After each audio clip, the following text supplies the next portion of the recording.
ठीक। देखो आज का जो टॉपिक है, पहले तो करेंगे curve refraction. Curve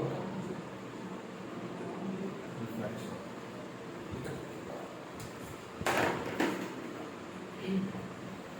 curve refraction में जो फॉर्मूला काम करता है, ठीक है। कर्व रिफ्रैक्शन का फॉर्मूला बताओ।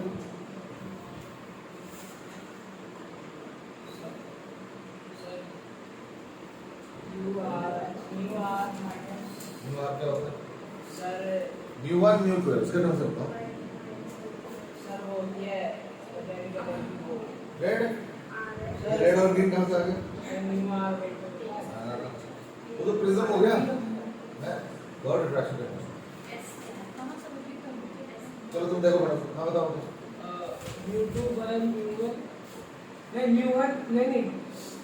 Bye V mu by V minus mu by U equals to म्यू2 minus mu upon R. हाँ ठीक है। फॉर्मूला तो नहीं आती है हाँ, फॉर्मूला तो नहीं आती है। कर लूंगा। आज 2 नवंबर हो रहा है, तो डेट बताओ। तो सुनाई नहीं दे रहा है अभी कर रहा हूँ सर, अभी। चलो मैं एक आध और सवाल पूछता हूँ, फिर मैं तुमसे पूछूंगा। अच्छा तुम बताओ बेटे, मैग्नीफिकेशन का फॉर्मूला किसी में?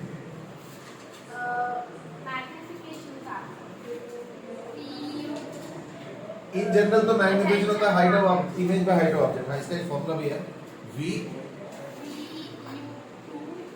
म्यू1 प्लस और माइनस, मतलब सामने प्लस है माइनस है? प्लस है। इनफैक्ट याद रखना मिरर में माइनस होता है, रिफ्रैक्शन में प्लस होता है। थोड़ा सा चेंज है, ज्यादा चेंज नहीं, बट देन बताओ ना। चलो ठीक है। तो कल हमने एक क्वेश्चन किया था इसके ऊपर, आज मैं एक और क्वेश्चन कराऊंगा और ये थोड़ा सा मुश्किल है, मतलब पिछले के कंपैरिजन। इसमें पहले स्टार दे देता हूँ, क्योंकि कल जो मैंने कराया था वो बिल्कुल बोर्ड लेवल का कराया था। लेकिन ध्यान रखना हर टॉपिक पे बोर्ड का सिलेबस में एक हॉट स्टेप के क्वेश्चन करके जाना जरूरी है। क्यों? देखो पूरे बुक में से ना 2 हॉट्स के क्वेश्चन आएंगे, पूरे बुक में से। पूरे बुक का मतलब हो गया 15 चैप्टर, 15 चैप्टर में हॉट्स के क्वेश्चन 2 आएंगे। कौन से 2 चैप्टर से आएंगे तो नहीं पता, या हो सकता है एक ही चैप्टर से 2 क्वेश्चन आए, तो ये भी नहीं पता। इसलिए हमें हर चैप्टर में थोड़े थोड़े एक्स्ट्रा लेवल के क्वेश्चंस करते हैं, जिसको हम हॉट्स के नाम से बोलते हैं। हॉट्स पहले है क्या? हायर ऑर्डर थिंकिंग, मतलब हायर ऑर्डर।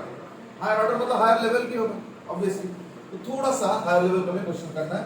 तो कल जो मैंने क्वेश्चन कराया था या परसों के क्लास में जो क्वेश्चन कराया था वो था जनरल क्वेश्चन, मतलब बिल्कुल बोर्ड लेवल का था, जिसमें वैल्यूज दिया होता है और तुमको जस्ट सब्स्टिट्यूट करना है और उससे आंसर आएगा, तो उससे आंसर आएगा उस टाइप के क्वेश्चन। आज मैं दे रहा हूं उससे थोड़ा आगे। आगे क्या? सपोज ये जो ऑब्जेक्ट है ना, इसके दोनों तरफ कर्व है, ठीक है। और लेटर से ये जो डिस्टेंस है, ये सपोज है 100 सेंटीमीटर, ओके। सपोज यहाँ पे एक ऑब्जेक्ट रखा है मैंने, जो कि सपोज 50 सेंटीमीटर दूर है।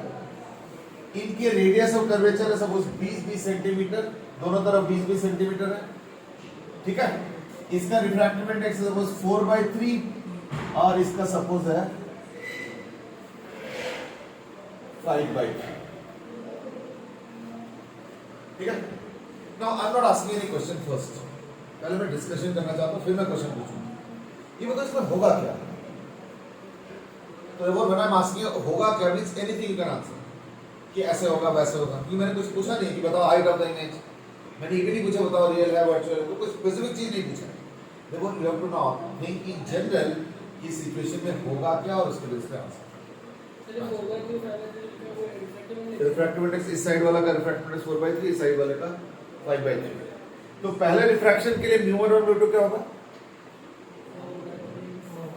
ये कौन सा होगा? म्यू1 और ये होगा म्यू2। वैसे डिसाइड कैसे करते हो कौन सा म्यू1 कौन सा म्यू2?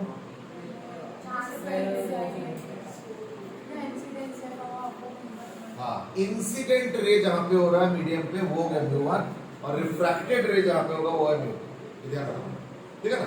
तो ऑब्वियसली ऑब्जेक्ट से इंसिडेंट रे जाएंगे, कैसे जाए? इधर जाए, इधर जाए, उधर जाए, तो यानी ये हो गया μ1 और ये हो गया μ2। बड़ा भी रुको, ये जो रेस है ये रेस फिर यहाँ पे भी तो पहुंचेंगे, है ना। तो इसलिए क्या होगा ना, इस बार एक नहीं दो रिफ्रैक्शन है। एक का रिफ्रैक्शन यहाँ पे होगा, उसका कुछ ना कुछ इमेज बनेगा। तो लेट्स से अगर ये ऑब्जेक्ट है तो उसका कुछ ना कुछ इमेज बनेगा, अब पता नहीं कहाँ बनेगा। लेट्स से यहाँ पे कहीं बन रहा है ऐसे कुछ ना, कहाँ पे बनेगा ना आई डोंट नो, मैं तो ऐसे ही कह रहा हूँ कि लेटर्स से। चलो जी इमेज 1 आ गया, फिर क्या करेंगे, फिर ये इमेज 1 ऑब्जेक्ट का काम करेगा फॉर सेकेंड रिफ्रैक्शन। ये रेस दो बार रिफ्रैक्ट करेंगे। बात समझ में आ गया ना। अच्छा अब मैं सवाल क्या पूछ रहा हूं बताता हूं। मैं I1 का तुमको डिटेल्स बताना है, डिटेल्स बहुत ज्यादा नहीं, बस ये बता दो कि ये फॉलोइंग चीजें तुमको बताना है। I1 के बारे में भी बताना है, I2 के बारे में भी बताना है। क्या क्या ना, रियल है या वर्चुअल ये बताना है, और इन्वर्टेड है या इरेक्ट ये बताना है, और हाइट ऑफ इमेज बताना है, और उसका लोकेशन भी बताना है। लेकिन लोकेशन के लिए क्या है ना, हम इसको रेफरेंस लेंगे, यहां से लोकेशन बताना है, ठीक है। तो देयरफॉर थोड़ा ध्यान से सुनो, अगर मान लो सपोज यहाँ पे इमेज बनता है 30 सेंटीमीटर की, देखो मैंने तो कैलकुलेशन तो किया नहीं तुमने किया, इसलिए हमें बताता है कि इमेज क्या बनेगा। लेटेस्ट से यहाँ पे 30 सेंटीमीटर की इमेज बनता है सपोज, तो मैं आंसर क्या दूंगा 80। क्यों, क्योंकि मैंने बोला ना लोकेशन यहाँ से होता है। तो अगर इमेज डिस्टेंस कहाँ से होता है, यहाँ से होता है। लेटेस्ट से यहाँ से 30 पे इमेज बन रहा है, तो यहाँ से कितना होगा 50 30, यानी आंसर 80 डिग्री। अब बात समझना क्या मैं पूछ रहा हूँ, यानी तुमको लोकेशन बताना है। लोकेशन कहाँ से, तो लोकेशन फ्रॉम दी ऑब्जेक्ट। ये जो लोकेशन है ये हो गया फ्रॉम ऑब्जेक्ट, कि ऑब्जेक्ट से कितना दूर इमेज बन रहा है उसका लोकेशन बताना, ठीक है ना। चलो गो अहेड, गो अहेड।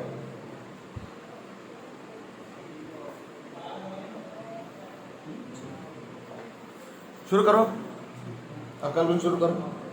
तो पहले वाले रिफ्रैक्शन के लिए जो μ1 μ2 v1 v2 ये सब चीजें निकालो, और फॉर्मूला तो दोनों बता दिया गया, तो फॉर्मूला यूज करो। ये हो जाएगा μ1 पहले रिफ्रैक्शन के लिए, है ना। स्टार्ट करो, वैल्यू पुट करना शुरू करो, v आ जाएगा, इमेज डिस्टेंस आ जाएगा, है ना। तो साथ साथ बताते जाओ, μ2 की जगह 5/3 अपॉन v। तो मैं एक काम करता हूं, ये इसको भी फिलहाल v ना लिख के v1 लिख देता हूं। याद रखना हर डिस्टेंस हम कहां से मेजर करेंगे, इस वाले पॉइंट से। ये कौन सा पॉइंट है, जहां पे मीडियम चेंज हो रहा है, इस पॉइंट को क्या बोलते हैं, वो, ठीक है ना। तो इसको हम पोल बोलते हैं, या इंटरफेस क्या है। तो यहां से सब कुछ मेजर होगा। तो μ2/v, v तो पता नहीं इसलिए मैं फिलहाल v1 लिख रहा हूं, माइनस μ1 4/3 अपॉन, क्या लिखो, -50।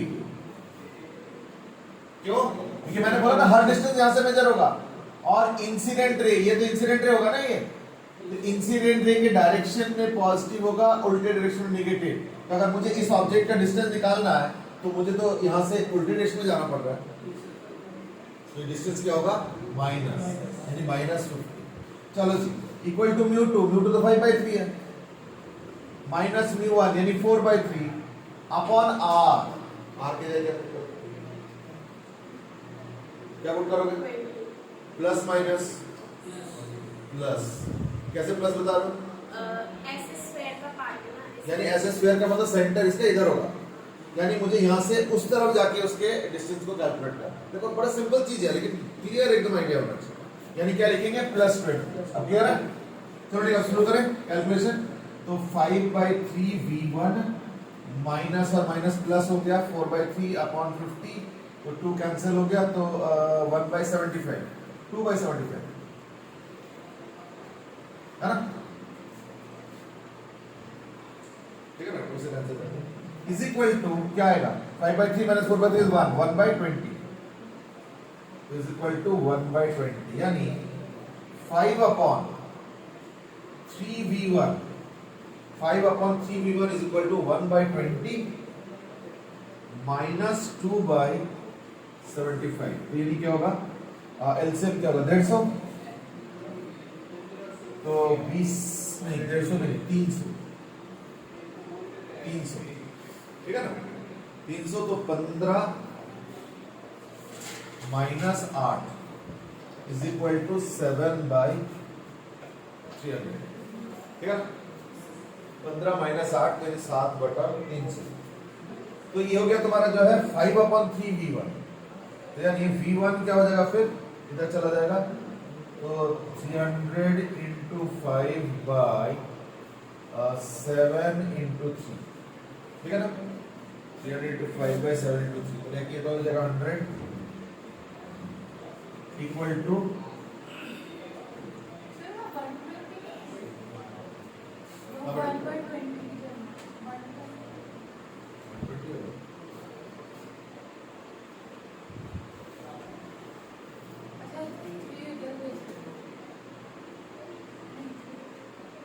नहीं, ये तो 1/20 ये वाला है, और ये जो माइनस माइनस प्लस हुआ ना 2/75 वो उधर जाएगा तो -2/7 तो मैं कैलकुलेशन चेक कर लेना, मैं भी कैलकुलेशन नहीं कर रहा हूँ। तो v1 इज 500/7 500/7 मतलब कितना होता है, सर ये 1/20 तो गलत होता है ना, गलत हो गया। 1/60 आना चाहिए ना, 3 को भी तो मल्टीप्लाई करना है। नहीं बट 5/3 माइनस 4/3 तो 1। सर वो अच्छा 1/3, हाँ ठीक है, गड़बड़ होगा गड़बड़, ये 60 होगा, ठीक।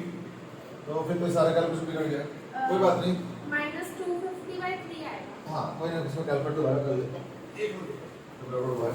तो 300 है ना, तो 300 का भी एलसीएम होगा, लेकिन कैलकुलेशन अलग होगा, क्या होगा 5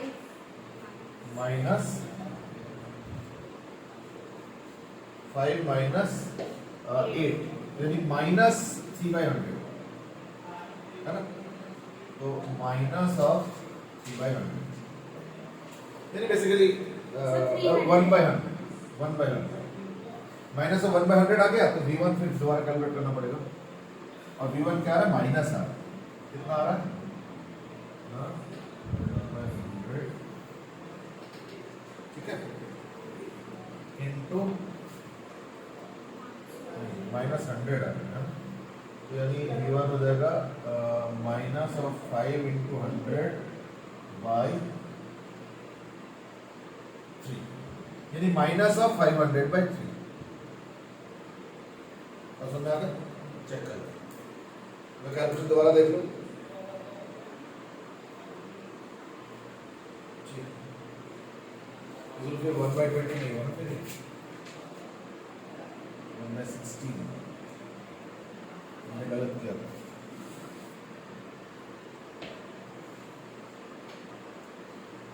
ठीक है, बढ़े आगे। -500/3 का मतलब क्या, तो इधर कहीं, तो ये कितना होगा अराउंड 173 के आसपास, नहीं 166 चलो कोई नहीं, ये माइनस आ रहा है, माइनस का मतलब क्या हुआ, यहाँ से इधर आएगा, ये तो सिर्फ 50 है, ये तो 100 कुछ है, यानी अब इमेज यहाँ बन रहा है। अब बताओ ये जो पहला इमेज बन रहा है ना, पहला इमेज जो बन रहा है, जो भी बनेगा I1, ये किस टाइप का, रियल या वर्चुअल, क्योंकि उस तरफ अगर इमेज होता है तब जाके रियल होता है, ये पीछे की तरफ इमेज बन रहा है यानी वर्चुअल, ठीक है। चलो यानी पहले बात तो वर्चुअल आ जाएगा, इन्वर्टेड डायरेक्ट ये कैसे पता चलेगा, नहीं काम करें, हाइट ऑफ इमेज निकाल लें, हाइट ऑफ इमेज निकाल लेते हैं। हाइट ऑफ इमेज अगर पॉजिटिव है तो डायरेक्ट माना जाएगा, और हाइट ऑफ इमेज नेगेटिव मतलब उल्टे तरफ यानी इन्वर्टेड है ना। चलो ठीक है, वो भी कर लेते हैं, थोड़ा जगह कम है तो मैं मिटाना शुरू करूं इधर से। ऑब्जेक्ट का हाइट तो कोई दिक्कत नहीं, वो तो कुछ एक ले लेता हूं मैं, लेट्स से दे देता हूं 6 मिलीमीटर, ठीक है ना। तो अब हम करते हैं हाइट ऑफ इमेज, तो हाइट ऑफ इमेज कैसे निकलेगा, यानी height of image is equal to क्या आएगा ना, हाइट ऑफ ऑब्जेक्ट यानी 6 मिलीमीटर इंटू वी, वी बोलते -500/3 इंटू μ1 यानी 4/3 बाय यू, यू मतलब -50 इनटू μ2 मतलब 5/3। तो एक तो ये माइनस माइनस कैंसिल कर लो, ये 3 जब ऊपर जाएगा ना तो ये 3 और ये 3 भी कैंसिल हो जाएगा, और ये 5 और ये 100 कैंसिल हो जाएगा, ये 50 और ये 2 हो जाएगा, ये हो जाएगा 8/3, तो 3 के साथ ये 2 कैंसिल हो जाएगा, तो 2 2 4 यानी 8 मिलेंगे, 16 मिलेंगे।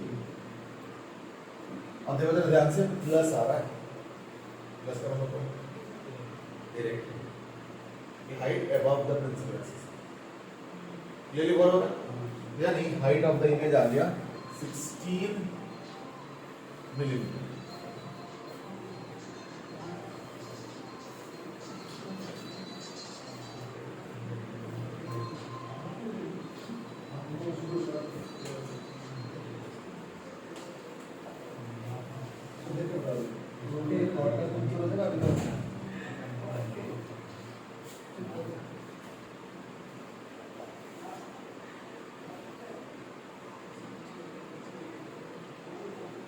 ठीक है, यहां तक ओके है, कोई दिक्कत है तो बता दो। इन्वर्टेड इरेक्ट, तो अब आंसर क्या हो गया, इरेक्ट, और लोकेशन क्या हो गया ना, यहां से अगर देखोगे तो ये हो गया, यहां से देखो कैलकुलेट हुआ -500/3, लेकिन मुझे तो यहां से बताना है ना, तो ये कितना है 500/3,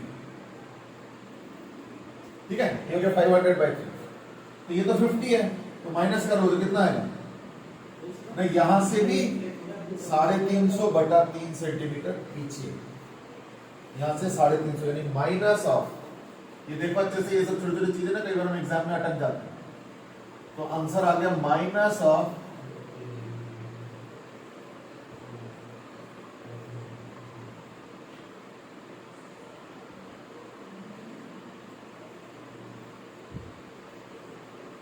ठीक है, -350/3। अब देखो बता दो कैसे किया मैंने, यहां से ये कितना दूर है 50 सेंटीमीटर, और यहां से इमेज वाला पॉइंट कितना दूर है 500/3 है ना, -500/3 में तो यहां से 500/3 सेंटीमीटर पीछे, यहां तक ठीक है। लेकिन मैंने क्या पूछा, तुमको ऑब्जेक्ट से डिस्टेंस बताना है, यानी तुमको यहां से डिस्टेंस बताना है, ये वाला बताना है, तो यहां से यहां तक कितना 500/3, ये कितना 50, ये कितना होगा 500/3 -50, तो कितना आएगा, लेकिन क्योंकि इस तरफ है इसलिए देखो मैंने माइनस है, अगर बाई चांस इमेज यहां होता, यहां होता, यहां होता, यहां होता, तो हम उसको आंसर में पॉजिटिव साइन से रिप्रेजेंट करेंगे, ठीक है।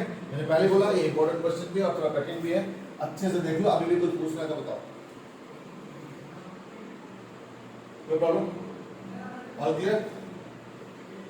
अब एक काम करो, ये सारा मिटा दो, 16 मिलीमीटर होगा, ठीक है, ये देखो मिटाने वाला हूं, किसी को पूछना तो जरूर, कोई दिक्कत बेटे, कोई प्रॉब्लम, आगे से पूछो।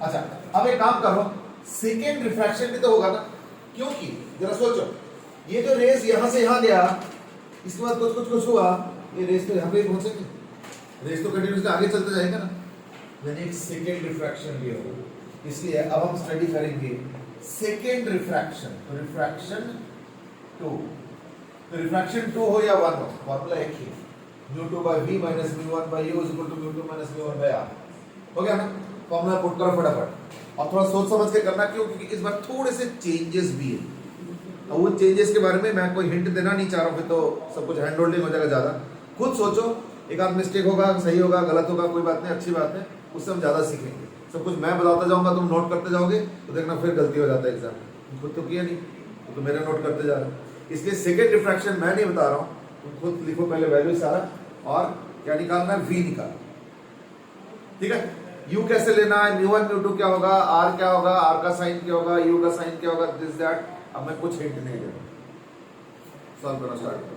सेकेंड रिफ्रैक्शन फॉर्मूला एक ही है, यानी तुमको फिल इन द ब्लैंक्स करना है, μ2/v minus μ1/u is equal to μ2 minus μ1/r।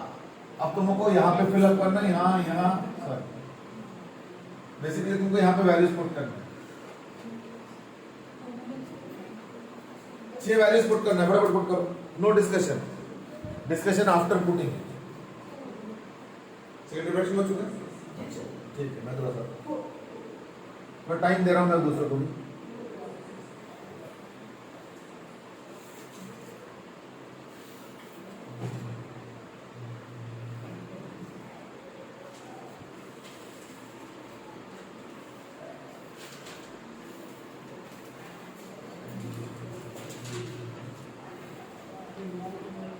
चलो जल्दी करते जाओ। अब मुझे हेल्प करते जाओ। म्यू टू क्या पुट करें? इस बार 4/3 होगा, क्यों? क्योंकि इस बार इंसिडेंट रे यहां से आएंगे और उधर रिफ्रैक्टेड रे, इसलिए इधर इस बार μ1 5/3 और μ2 4/3, इसलिए μ2 by v। तो ये काम करता हूं, यहां पता नहीं कहां इमेज बनेगा, ऐसे मैं I2 लिख देता हूं और इसको v लिख देता हूं, लेकिन v2 माइनस μ1 यानी 5/3 अपॉन u बोलते हैं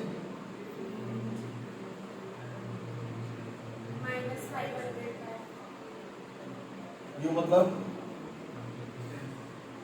तो मालूम है u के जगह क्या पुट करोगे आप? ओके, -500/3 -500/3 और कोई और कुछ? नो,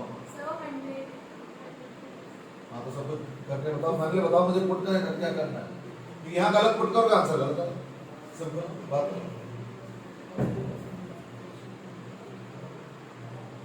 -800/3, ये 800 कहां से आ गया? ना देखो, इमेज यहाँ पे है, इमेज का यहां से डिस्टेंस 500/3, पर मेरा तो रिफ्रैक्शन इस बार यहाँ वाला स्टडी हो रहा है ना यहाँ पे। अब तो मैं ये वाला रिफ्रैक्शन स्टडी कर रहा हूँ ना, तो ये जो इमेज है ये तो इसके लिए ऑब्जेक्ट है, तो कितना दूर है? 100 + 500/3, तो 100 + 500/3 कितना होता है? 800/3 होता है। अब मुझे बताओ यहाँ पे मैं क्या पुट करूं, 800/3 या -800/3? माइनस, क्यों? क्योंकि देखो रेज यहाँ पे आ रहा है, तो यहाँ से इधर वाला डिस्टेंस पॉजिटिव होगा, हमें तो इधर तक लेना है ना, ऑब्जेक्ट यहाँ पे आ रहा है। जो इमेज 1 है वो इस रिफ्रैक्शन के लिए ऑब्जेक्ट है, और डिस्टेंस हो गया -800/3, तो -800/3 μ2 minus μ1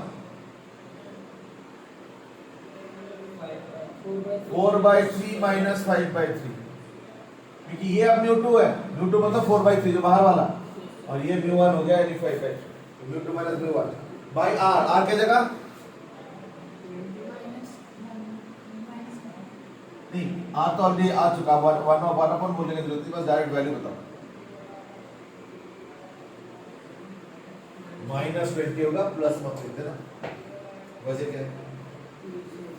क्योंकि ये जो कर्वेचर है ना, ये देखो, ये जो कर्वेचर है इसका सेंटर इस तरफ है, इस तरफ, तो मैं तो इंसिडेंट रे के हिसाब से इधर पॉजिटिव मानता हूं, तो अब इसलिए फिर इधर वाला क्या होगा? नेगेटिव, और इधर आके मेजर करना पड़ रहा है, इसलिए -20 लिखा है। अब थोड़ा सिंपलीफाई किया जाए, ये हो जाएगा 4/3v2, ये वाला। अच्छा, इसका कर रहे हैं कैलकुलेशन, तो ये 3 कैंसिल हो गया, 5 से हो जाएगा 160, और माइनस माइनस प्लस, तो प्लस ये काम करो उस तरफ ले जाता हूं, तो -160 हो गया, इक्वल टू -1/160, और ये भी है, तो 4/3 - 5/3 मतलब -1/3, और माइनस एक और है तो प्लस हो जाएगा, 3 × 20 60 हो गया। कितना आ रहा है? हाँ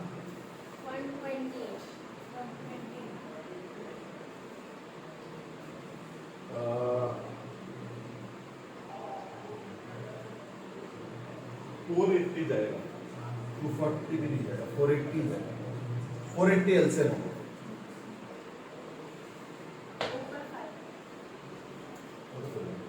तो 160 का क्या होगा? 3,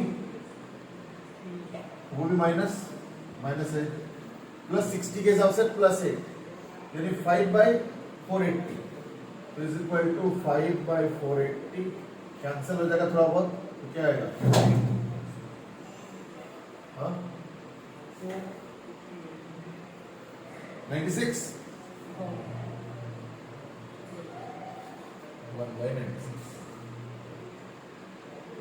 तो 4/3v2 आ गया 1/96, यानी 4/3 v2 इज इक्वल टू 1/96। इससे v2 आ जाएगा इक्वल टू 96 इंटू 4/3।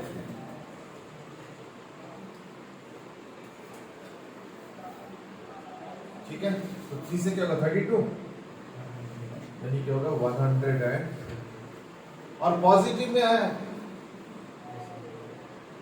तो सबसे पहले काम करो, सबसे लास्ट क्वेश्चन का आंसर सबसे पहले दो, ये वाला। नहीं वर्चुअल क्यों, इधर से उधर इमेज बन रहा है तो रियल होगा ये। हाँ इन्वर्टेड रिएक्टर भी इस वक्त नहीं पता, बट होगा तो रियल। इस तरफ ये रियल समझ आ रहा है कि अगर मीडियम को पार करके इमेज बनता है तो रियल, और मीडियम के बैक साइड में बन रहा है इस केस में क्या होगा वर्चुअल। मिरर में उल्टा होता है, ये कर्व रिफ्रैक्शन, इसमें ये होता है।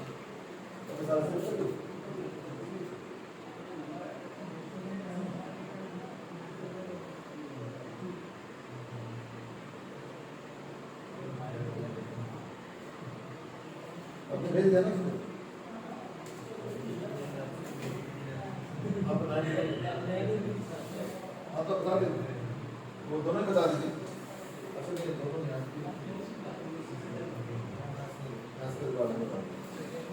अच्छा चलो ठीक है, तो 120 अब मैं आंसर क्या लिखूं, ये वाला आंसर क्या होगा, लास्ट वाले का आंसर क्या होगा, लोकेशन।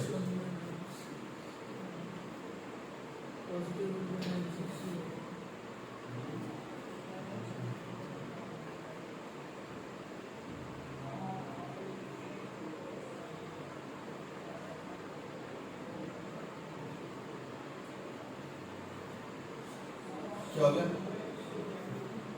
लोकेशन तुमको यहां से बताना है, तो ये आया 128, ये तो वो तो यहां से मेजर होगा ना। अब तो ये पोल का काम कर रहा है ना, तो यहां से 128 है, लेकिन मैंने क्या बोला, मुझे ऑब्जेक्ट से बताना है। 128 प्लस 100 प्लस 50 यानी 278, यानी इसका आंसर आ गया 200 और भी प्लस। बताता हूं कैसे, सुन लो। इस बार रिफ्रैक्शन कहां पे हो रहा है, इस बार रिफ्रैक्शन यहां पे हो रहा है, और इमेज डिस्टेंस क्या है प्लस 128 यूज कर, यानी यहां से इमेज कितना 128 सेंटीमीटर दूर है। इसलिए अगर मैं बोलता हूं कि इमेज डिस्टेंस 128 तो कोई बुराई नहीं है इसमें, लेकिन दिक्कत क्या है, दिक्कत ये कि इमेज का डिस्टेंस हमें वहां से नहीं बोल रहे, मुझे ऑब्जेक्ट से बताना है सबसे पहले, ये वाला ऑब्जेक्ट से। तो ये ऑब्जेक्ट खुद 50 सेंटीमीटर, फिर ये 100 सेंटीमीटर, फिर और आगे 128, तो ऑब्जेक्ट से कितना दूर हुआ फिर 128, यानी 128 प्लस 100 तो 228 प्लस 50 तो 278, इसलिए देखो मैंने 278 सेंटीमीटर। अब क्लियर है सब? वो वाला ऑब्जेक्ट नहीं लेंगे जिसको माना था। नहीं, इनिशियल ऑब्जेक्ट का, फ्रॉम द ऑब्जेक्ट, ऑब्जेक्ट बोलते ओ मतलब, ठीक है ना। चलो लिख देता हूं इनिशियल ऑब्जेक्ट का, वैसे इनिशियल ना भी लिखो तो भी यही होता है। ऑब्जेक्ट से दूरी बताना है, डिस्टेंस बताना है, तो ऑब्जेक्ट से 50 फिर 100 फिर 128 128 बजे। अच्छा रियल वर्चुअल, क्योंकि इस तरफ बन रहा तो रियल। इन्वर्टेड डायरेक्ट, रुको हड़बड़ी मत करना, अभी हड़बड़ी मत करना, ठीक है ना। क्यों, क्योंकि इमेज जब स्टेप बाय स्टेप बनता है ना तो कई बार कंफ्यूजिंग हो जाता है। इमेज से फिर हम कंफ्यूजन को दूर कैसे करेंगे, हाइट ऑफ इमेज के वैल्यू निकालना। हाइट ऑफ इमेज अगर पॉजिटिव आता है तो हम मानेंगे इरेक्ट, और हाइट ऑफ इमेज नेगेटिव आ रहा है तो हम मानेंगे इनवर्टेड। चलो हाइट ऑफ इमेज निकालो। हाइट ऑफ इमेज क्या होगा, equal to height of object, object का हाइट क्या लिया जाएगा 16 मिलीमीटर, और वो भी प्लस 16। क्यों, क्योंकि ये जो ऑब्जेक्ट था ना, यही सॉरी ये जो इमेज था ना इवन, यही इस रिफ्रैक्शन के लिए ऑब्जेक्ट का काम कर रहा है, तो देखो ये हो गया 16। इसकी लोकेशन में भी जो आपने लोकेशन बताई, देखो लोकेशन जो मैंने बताया वो इमेज डिस्टेंस नहीं है, वो ऑब्जेक्ट से फाइनल इमेज का डिस्टेंस है। तो ऑब्जेक्ट यहाँ पे ये 50, ये 100, ये 128, तो ऑब्जेक्ट से कितना दूरी है वो हमने कैलकुलेट किया। हाँ जी, तो हाइट ऑफ द इमेज क्या होता है, height of the object into v mu1, तो v बोलते क्या है, ये 128 इनटू mu1 यानी 5/3 बाय u, u बोलते कहां पे था ना ये 800/3 ये ऑब्जेक्ट डिस्टेंस आता है यहाँ से, ये 500/3 100 तो करके 800/3 तो माइनस 800/3 तो माइनस 800 u इंटू म्यू 2 बोलते क्या होगा 4/3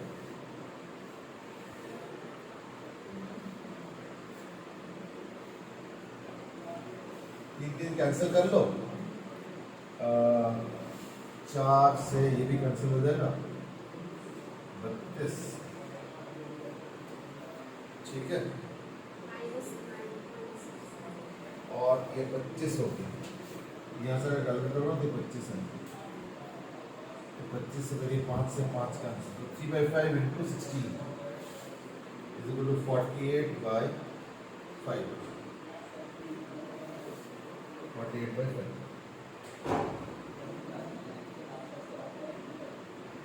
ठीक। हाइट ऑफ द इमेज आ गया 48/5 लेकिन रुको माइनस भी आ गया, एक माइनस भी तो है, ये प्लस है, v μ1 में से v भी प्लस है, μ1 तो ऑब्वियसली प्लस ही होता है, u नेगेटिव है, u ये वाला सर ये वाला, तो चलो हाइट ऑफ द इमेज आ गया कितना है ना 48/5, तो अब बताओ इन्वर्टर डायरेक्ट इन्वर्टर, क्यों हाइट नेगेटिव आ रहा है तो प्रिंसिपल एक्सिस से नीचे, हाइट पॉजिटिव होता है प्रिंसिपल एक्सिस से ऊपर, तो फाइनल हाइट क्या आ रहा है नेगेटिव आ रहा है, यानी इसका इमेज क्या हो गया इन्वर्टेड। हाइट ऑफ इमेज कैसे निकलेगा, नहीं तो निकालो माइनस 48/5 सेंटीमीटर, तो माइनस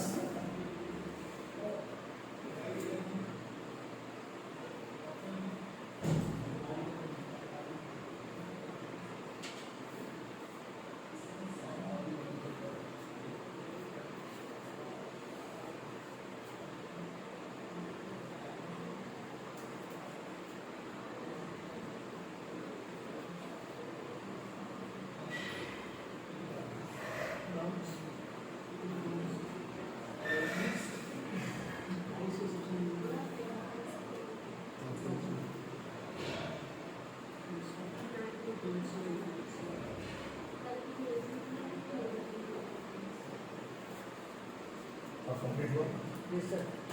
कंप्लीट हुआ, अच्छा।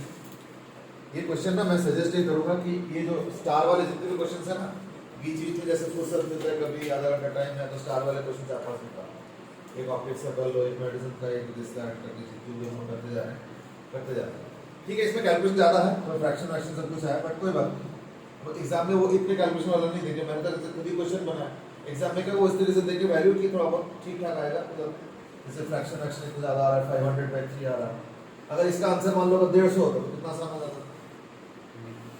150, तो अगर 150 होता तो क्या होता है यहाँ से 150, इन दैट केस 50 से तो ये 100 हो जाता है, जिसका वैल्यू देखो कितना फ्रैक्शन वैक्शन 350/3 और 6, तो क्वेश्चन एग्जाम में ठीक ठाक मिलते हैं, बेकार कैलकुलेशन वाले नहीं है। मैंने तो ऐसे ही क्वेश्चन बना दिया तो ऑब्वियसली कभी कभी मैं भी बनाता हूँ, क्वेश्चन अच्छा आ रहा था by chance, set of numbers के ऊपर। चलो आपको याद रखना बड़ा मुश्किल होता है कि उस दिन अच्छा वाला आंसर आया था तो उसका वैल्यूज याद कर लो, ऐसे कितने आप करोगे इतने चैप्टर्स, यहाँ तक कंफर्टेबल है। कर्व रिफ्रैक्शन से अब हम लोग चलेंगे अगले स्टेप, और वो है लेंस। लेंस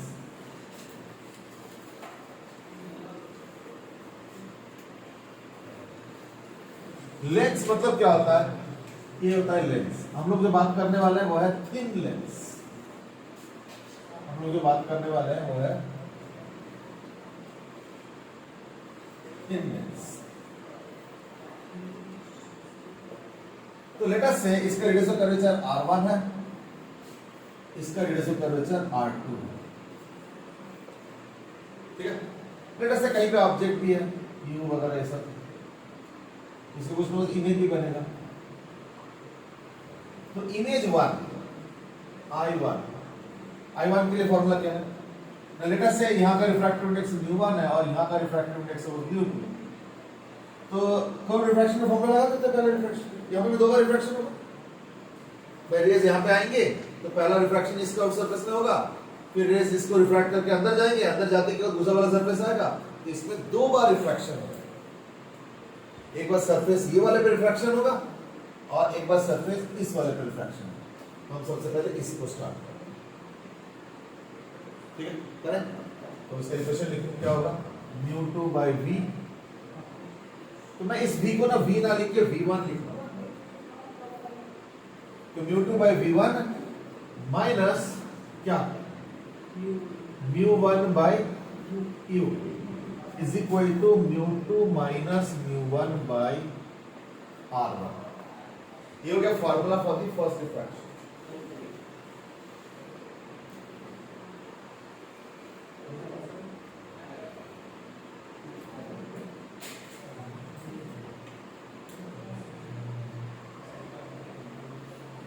ठीक है, तो μ2 by v1 minus μ1 by u is equal to, ये v1 लिख रहा हूं, समझ लो ना, v नहीं लिखा, मतलब इसलिए मैं लिख रहा हूं क्योंकि इमेज तो दो बनने वाले, एक रिफ्रैक्शन 1 में इमेज बनेगा, फिर उसका फिर रिफ्रैक्शन 2 में ही बनेगा, इसलिए डिस्टिंग्विश करने के लिए एक v1 है और लास्ट वाले को v2 लिखा। बोले बात है कि लास्ट में v2 को मैं फिर v कर दूंगा, तो चलो बात बताता हूं। अब एक काम करते हैं, जरा सोचो, अभी मैंने क्या समझाया था कि पहला जो इमेज बनेगा वही जो है अगले कर्व डिफ्रैक्शन के लिए ऑब्जेक्ट का काम करेगा, समझ। अब मुझे नहीं पता कहां इमेज बनेगा, है ना, हो सकता है शायद कुछ ऐसे होता होगा कि पहला रिफ्रैक्शन का यूं करके ऐसे होता होगा, तो हमने प्रोविजनली इसको v1 मान लिया। नॉर्मल से आपने सेकंड रिफ्रैक्शन तो दिखाया नहीं, आप तो रेस को सीधे करके सेकंड सीधे जाएंगे नहीं, लेकिन अगर मान लो सेकंड रिफ्रैक्शन देखते हो तो यही तो फिर इमेज जो है ऑब्जेक्ट का काम करेगा, यही तो ऑब्जेक्ट का काम करेगा।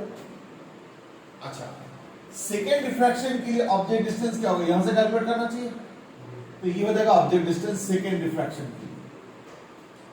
लेकिन अगर लेंस बहुत थिन है तो ये वाला पॉइंट और ये वाला पॉइंट तो लगभग बराबर है, बहुत पतले से है, ये दोनों पॉइंट बहुत करीब होगा, उससे फायदा क्या है, फायदा ये है कि जरा सोचो ध्यान से, यहां से जो इमेज डिस्टेंस हुआ वो v1 है, यहां से ये v1 है, और सेकेंड रिफ्रैक्शन के लिए ये हो गया ऑब्जेक्ट डिस्टेंस यहां से लेके यहां तक, तो थोड़े से का अंतर है।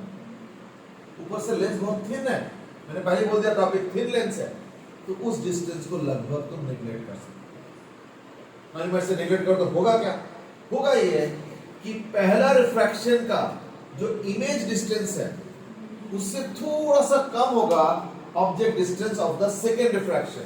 क्यों कम होगा, क्योंकि देखो ये वाला डिस्टेंस तो मेजरमेंट में नहीं आ रहा, लेकिन अगर लेंस बहुत थिन होगा यानी दोनों लगभग बराबर ही होंगे, ठीक है ना। लेकिन ये लैंग्वेज में थोड़ा ट्रिकी है, मैं जरा दोबारा एक्सप्लेन कर रहा हूं, दोबारा सुनो, हो सकता है कोई नया चीज आ जाए पर्सपेक्टिव। वो है कि इस कर्व रिफ्रैक्शन के लिए यानी फर्स्ट कर्व रिफ्रैक्शन के लिए ये हो गया इमेज, तो वो तो यहां से मेजर करोगे ना, इसका डिस्टेंस यहां से यहां तक, और ये जो इमेज है ये ऑब्जेक्ट बनेगा फॉर द सेकंड रिफ्रैक्शन, लेकिन सेकंड रिफ्रैक्शन तो यहां पे हो रहा है। फिर सेकंड ये जो इमेज वन है वो सेकंड वाले रिफ्रैक्शन के लिए ऑब्जेक्ट डिस्टेंस का काम करेगा। क्यों, क्योंकि यहां से यहां तक का डिस्टेंस और यहां से यहां तक का डिस्टेंस में कोई ज्यादा अंतर है ही नहीं, because the lens is a very thin one. तो थिन होने से क्या होगा ना, पहले रिफ्रैक्शन का जो इमेज डिस्टेंस है that is going to be approximately the distance of the second object। second object मतलब जो first image को second object मान के चलते हैं। first object कौन सा है, ये वाला actual object, ठीक है। मुझे पता है ये वाला थोड़ा ट्रिकी स्टेप है, ये मुझे सोचो अच्छे से, फिर दोबारा जरूरत पड़े तो दोबारा डिस्कस करेंगे, और अगर कोई सवाल आ दिमाग में तो पहले वो पूछो। तो मैं क्या क्लेम कर रहा हूं, मैं कह रहा हूं पहला रिफ्रैक्शन का जो इमेज डिस्टेंस है मैं उसी को समझ रहा हूं as object distance for the second refraction. क्यों, क्योंकि पहला रिफ्रैक्शन का इमेज डिस्टेंस यहां से लेके यहां तक है, और सेकेंड रिफ्रैक्शन का ऑब्जेक्ट डिस्टेंस यहां से लेके यहां तक। अब बताओ कोई एक चीज यहां से यहां तक हो और कोई दूसरी चीज यहां से यहां तक हो, ये तो बहुत छोटा है, लेकिन ये दोनों बराबर मान सकते हो,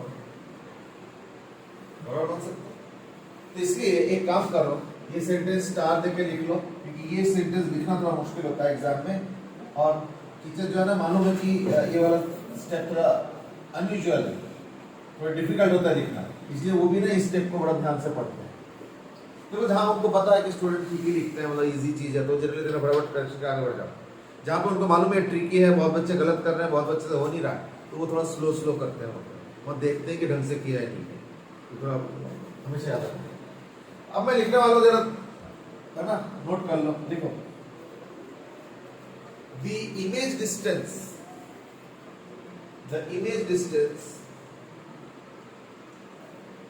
of the curved refraction, image distance of the curved refraction in the first surface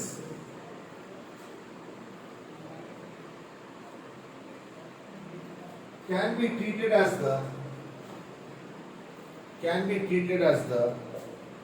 object distance,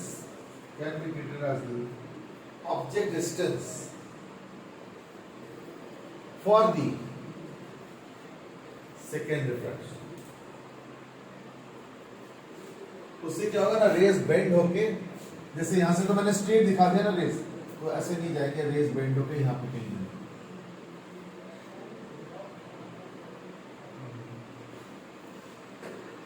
ऐसे कुछ बनेगा, पता नहीं क्या बनेगा, तो ऐसे मैंने बना दिया। तो ये इमेज डिस्टेंस मुझे निकालना है, इसको V2 या V भी लिख सकते हो, एक ही बात है। तो अगर मैं इसको वो करता हूं तो क्या आएगा ना, ये इंसिडेंट रे और ये हो गया रिफ्रैक्टिव इंडेक्स, ये लेंस का और ये मीडियम का।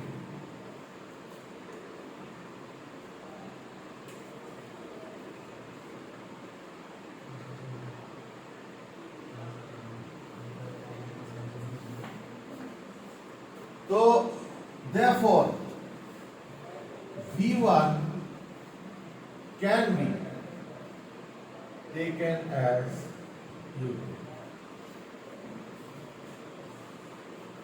यानी पहला इमेज का जो डिस्टेंस है, जो कि इस वाले सरफेस से यहां तक है, और अगले रिफ्रैक्शन पे जो डिस्टेंस है, ठीक है ना, उनमें से क्या हो रहा है, ये वाला हो जाएगा, क्या बोलते हैं, फाइनल इमेज, और जो स्टार्टिंग वाला यानी फर्स्ट रिफ्रैक्शन का जो इमेज है, that will be treated as the second virtual object, ठीक है। यानी V1 जो है can be taken as U2, ये चीज।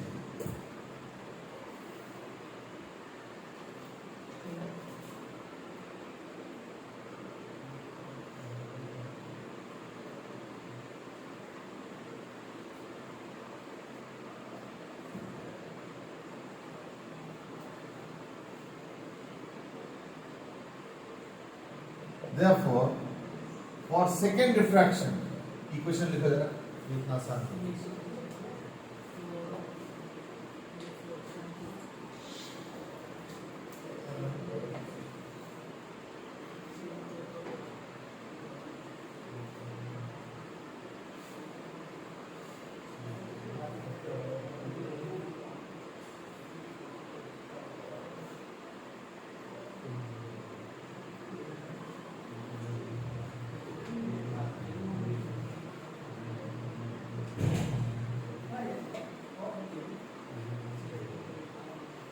ठीक है, रिफ्रैक्शन 2, ठीक है।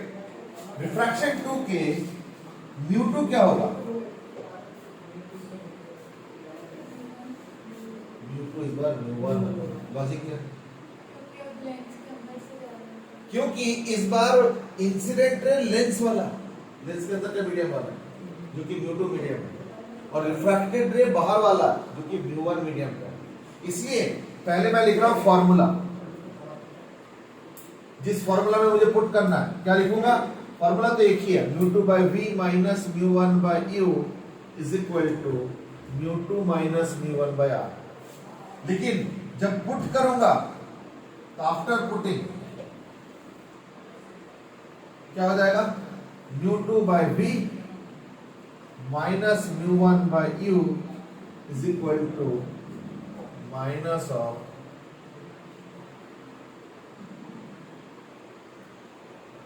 ठीक है। ये तो हो गया फॉर्मूला, और सॉरी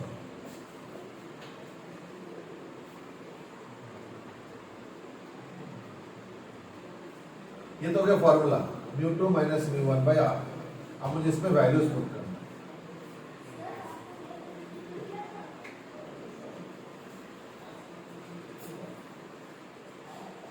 चलो पुट कर चुके। तो म्यू टू की जगह क्या पुट कर रहा हूं, म्यू वन बाई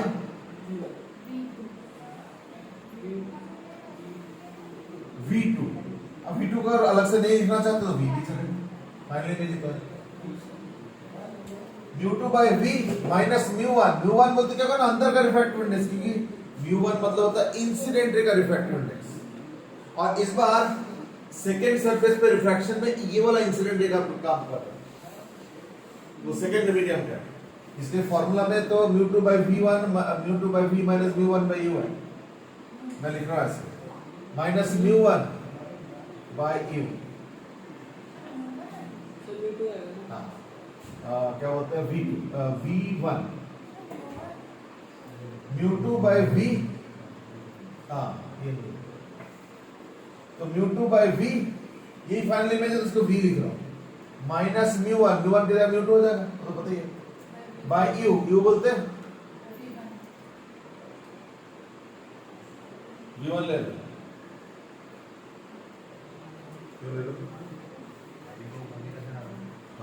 कि जो फर्स्ट रिफ्रैक्शन का इमेज डिस्टेंस है वही सेकेंड रिफ्रैक्शन के ऑब्जेक्ट डिस्टेंस के बराबर। तो V1 इज इक्वल टू म्यू2 मतलब म्यू1 माइनस म्यू1 मतलब ये हो गया बाई R2 हो जाएगा, पहले वाले में R1। ठीक है, अच्छा अब जरा ध्यान से देखो, म्यू2 बाई V1 तो यही है, म्यू1 के V बाई U को अलग कर लो, तो mu one by V minus mu two by V1। तो म्यू2 बाई V1 क्या है ना, equal to mu one by U plus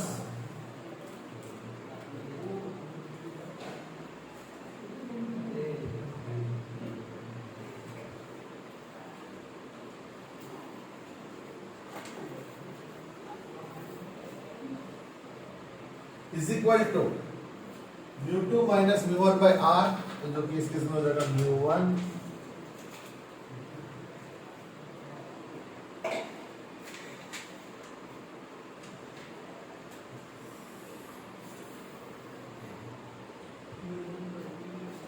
अभी काम करते बिठा दो सारा ऊपर का, जगह बिल्कुल नहीं है, तो देखते हैं आया क्या final, mu one by V minus ये V है,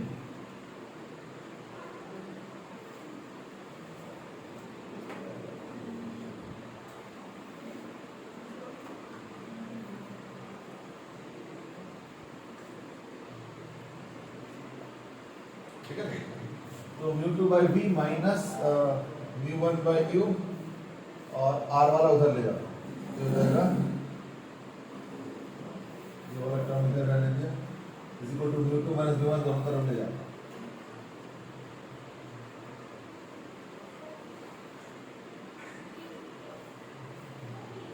ना ये माइनस है ना, उधर चला जाएगा तो प्लस में आ जाएगा, म्यू2 माइनस म्यू1 बाई ये कौन सा आ रहा है,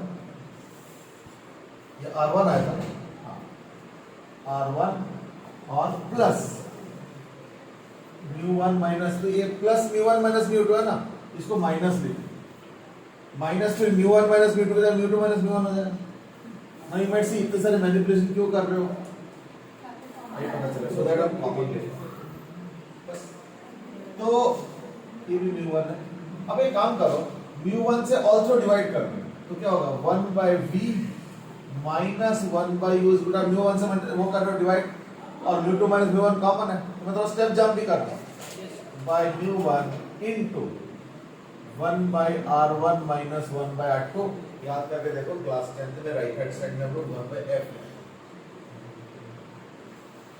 क्लास 10th में जब हम लोग लेंस फॉर्मूला करते थे हम लोग लिखते थे 1 by V minus 1 by equal to 1 by F, where F is the focal length of lens, तो यानी अभी भी तो वही है लगभग, बस 1 by v minus 1 by z बड़ा सा एक्सप्रेशन आ गया।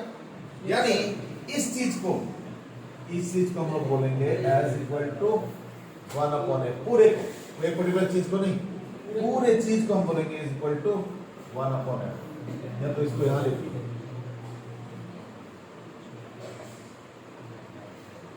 ये लो बस हम आ गए।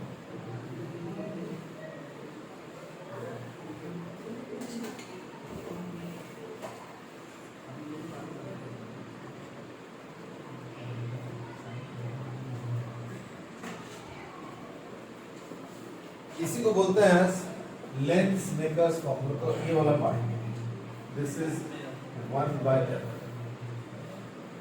इससे क्या होगा ना, μ1 μ2 r1 r2 अगर पता चल जाए इनके आराम से फोकल लेंथ निकाल सकते, ठीक है। अच्छा बाय द वे, ये कौन सा लेंस है, कन्वेक्स या कनकेव? कन्वेक्स।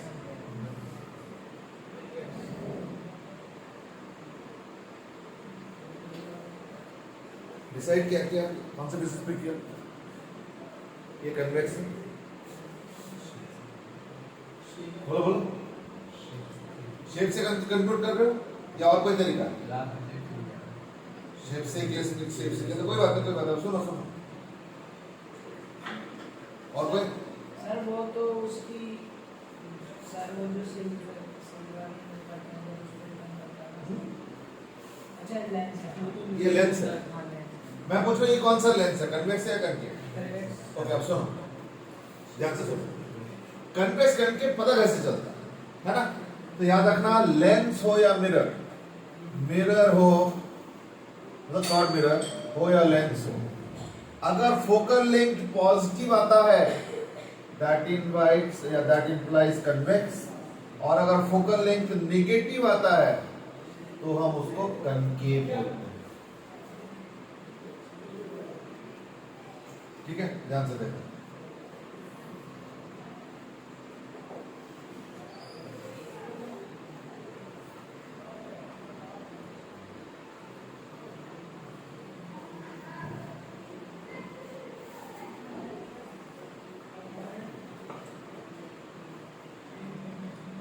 और अब सुनो, ये इस लेंस का सपोज यहां पे μ1 है 5/3, ये μ2 है सपोज इक्वल टू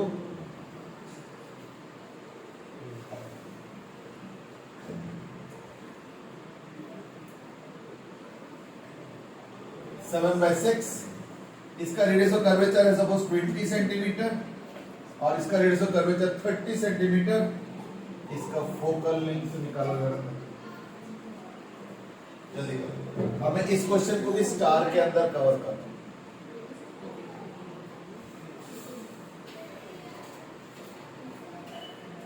इस क्वेश्चन को मैंने स्टार के अंदर रखा है, पहले कैलकुलेट करो तो पता चलेगा। सर कैसे करें कि μ2 minus μ1 by डायरेक्टली निकाल लो, 1 upon f is equal to μ2 minus μ1 by μ1 into 1 by r1 minus 1 by r2।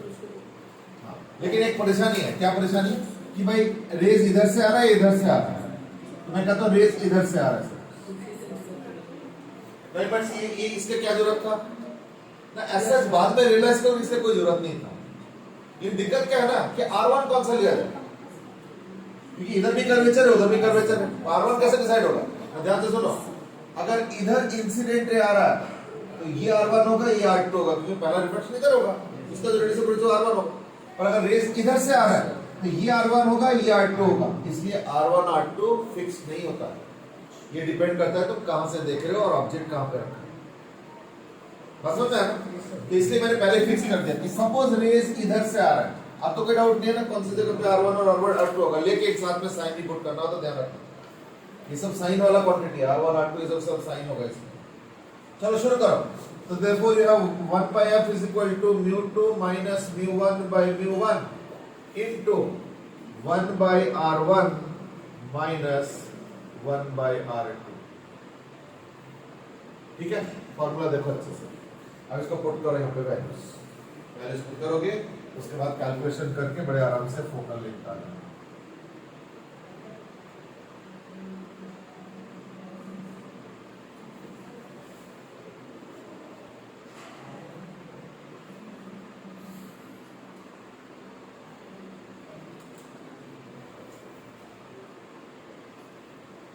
देखो जरा कितना आ रहा है। सर एक बार वो R1 R2 वाले को बताना तो सर देखो अगर इधर इंसिडेंट रे आ रहा है तो जो पहला सरफेस होगा उसका जो रेडियस है वो R1 होगा, और अगर इधर से इंसिडेंट आ रहा है तो ये वाला जो सरफेस एरिया इधर वाला, देखो लेंस ऐसे है ना, बेसिकली लेंस ऐसे है, तो अगर इधर से रेज आ रहा है तो ये R1 हो गया, ये R2 हो गया, और अगर रेज इधर से आ रहा है तो R1 तो ये होगा ना फर्स्ट सरफेस, ये R1 हो गया, ये R2 हो गया। अब साइन कन्वेंशन वगैरह यूज करके साइन वाइन भी बोल करना पड़ेगा। इसका फोकल लेंथ कितना आ रहा है इधर बताओ, कितना आ रहा है? -40। माइनस फोकल लेंथ का मतलब क्या हुआ? क्या लग रहा था तुमको? ये कन्वेक्स लग रहा, बड़ी कन्वेक्स नहीं, ये कनकेव। मुझे क्या बात कर रहे हो? तो आपने बीच में मोटा बना रखा है ना, तो कन्वेक्स होता था क्लास 10 तक। ये सही जवाब है। मुझे अच्छा जवाब क्लास के ऊपर है ना, जवाब क्लास के ऊपर तब नहीं है कि साइंस होता है, लेकिन कुछ क्वेश्चंस के एक सर्टेन लेवल के बाद ही जवाब खुलता है। मैं बताता हूँ कैसे। सपोज अगर तुम एक छोटे बच्चे से पूछोगे, है ना, एग्जाम्पल शायद पहले भी दिया था एक बार, एक छोटे बच्चे को बुला लो, क्लास 1 वाले बच्चे को बुला लो, और उससे पूछो 1 और 5 के बीच में कितने नंबर्स हैं? छोटा बच्चा क्लास 1 या 2 में पढ़ता है, उसको ज्यादा नहीं पता, और उससे पूछो 1 और 5 के बीच में कितने नंबर्स हैं? वो कैसे करेगा? अच्छा 1 है ना, 1 और 5 के बीच में तो 2 3 4 5, यानी 3 नंबर्स हैं, बताइए बोले। बट आज अगर मैं पूछूंगा 1 और 2 के बीच में कितने नंबर्स हैं? इनफाइनाइट नंबर ऑफ नंबर्स हैं।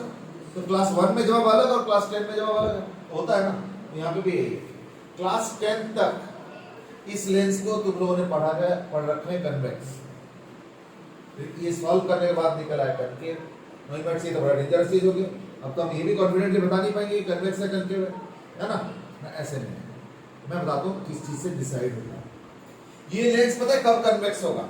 अगर लेंस का अंदर का मीडियम का रिफ्रैक्टिव इंडेक्स अगर बाहर से ज्यादा है तो ये कन्वेक्स होगा। अब समझ में आया क्लास 10 में क्यों कन्वेक्स कहते हैं इसको? क्यों? क्योंकि क्लास 10 में बाहर का मीडियम क्या हुआ करता था?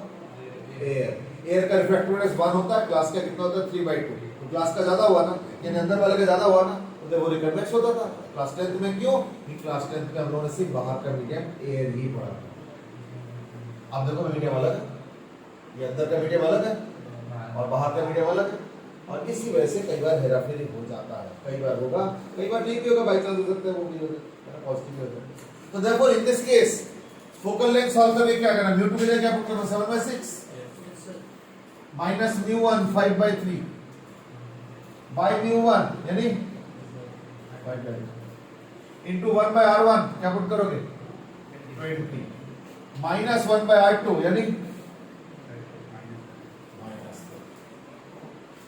ठीक है। अच्छा ये तो हो गया 7/6, ये हो जाएगा 10/6, तो 7/6 माइनस 10/6 मतलब माइनस 3/6 यानी माइनस हाफ। तो माइनस हाफ इन 3 तो माइनस 3/10 यानी इसका वैल्यू कितना आएगा?